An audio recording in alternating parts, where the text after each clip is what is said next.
fans compared to the crazies in the rest of the conference? From Whoa, your perspective. starting off with first of all, I feel a little bit like, was Pollock just here? Yeah. I read this comment one time about Bill Clinton, following Pollock. Bill Clinton once said that he had to get up and speak after Billy Graham. I feel like I have to, same thought here, having to speak after David Pollock, considering I went to Tennessee, live in Alabama, and loved the Bulldogs. My last time here, talking about crazies, Yeah.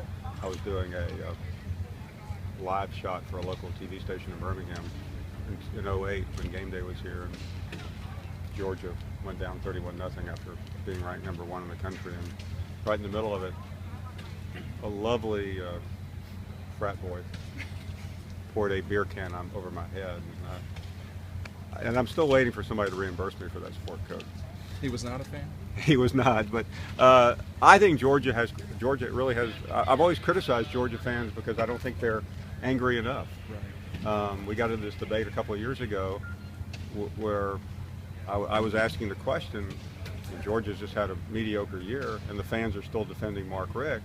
I'm like going, they're not like Alabama fans. I mean, Alabama fans they were ready to fire Nick Saban after losing one game. But I will say this, and I'm not just saying this because I'm in Athens, and by the way, it's 30 degrees cooler here today than it was in College Station 2 weeks ago, so I love it. Georgia fans, I think, are a little more cerebral. I think they appreciate who Mark Richt is, and I do too. And I've been critical, and I can't run away from that. But I have seen the other side of Coach Richt. I was invited a couple of years ago to hear him give his testimony, and it was truly, and I wrote this in SI at the time I was working there.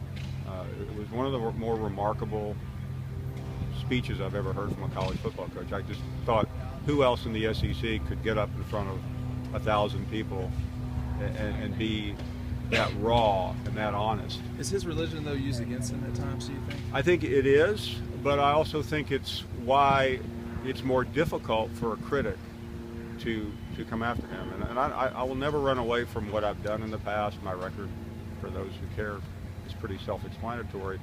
But even when I was being critical of Rick, I'm like going, is this the right thing to do? Because of the winning and losing, or because of the way he is? Because of two things. I mean, his record is exemplary, and because of who he is as a person. And I think sometimes the criticism of Coach Richt has been he's too nice. And then you get into the debate, will he ever win the national championship? And I think that's really where we are now in the SEC. I mean, my role is covering the SEC in large, and unfortunately, you get judged now by how many BCS crystal balls you hold up.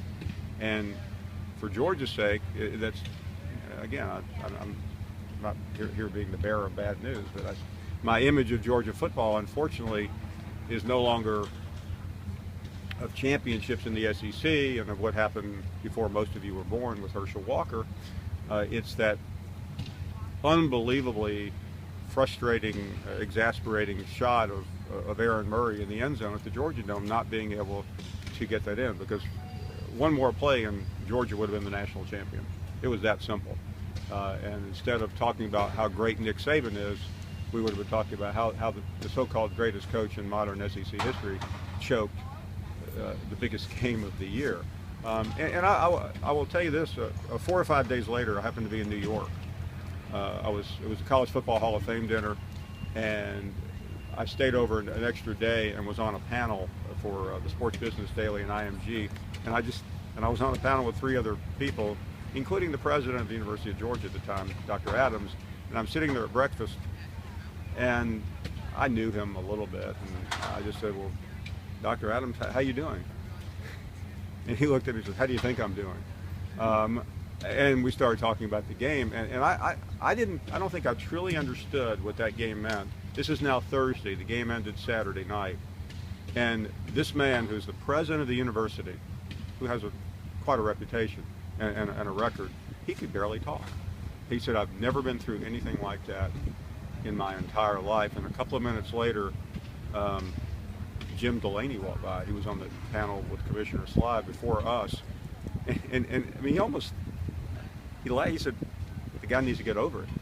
And I was kind of mumbled under my breath, well, the Commissioner Delaney, that's why your league is where it is, and we are where we are, because we don't get over stuff like that. I mean, it isn't life and death, and there are more important things. But to a Georgia fan and to the president of Georgia, to me, that was an amazing moment, because I think he understood what it would have meant to this university. In some ways, I was living in Alabama at the time. I was sad because I think I've now lived through 4 consecutive national championships in the state where I broadcast from, and there's something really special about it.